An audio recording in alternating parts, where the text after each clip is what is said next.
Anılarga tilek.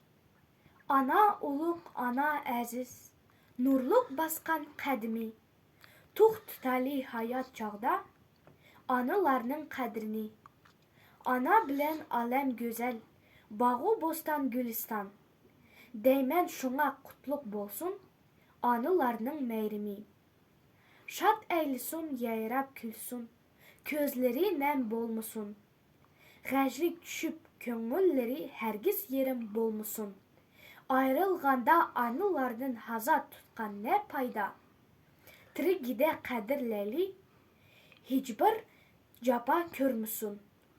Ana köngli yerim bulsa, tevrinidu yer cahan.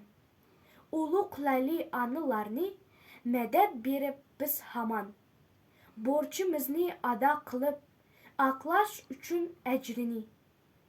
Asmanımız uçuk bolup, tinchlik bolsun her zaman.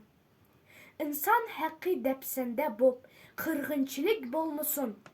Ak sütün pak ballarını anılardan armısın. Kişen koyza zincirlendin, azad bolup halkımız. Türme lager zindanlarının ışıkları yıpılsın. Tebriklemen çin yürekten, barça ayal neslini.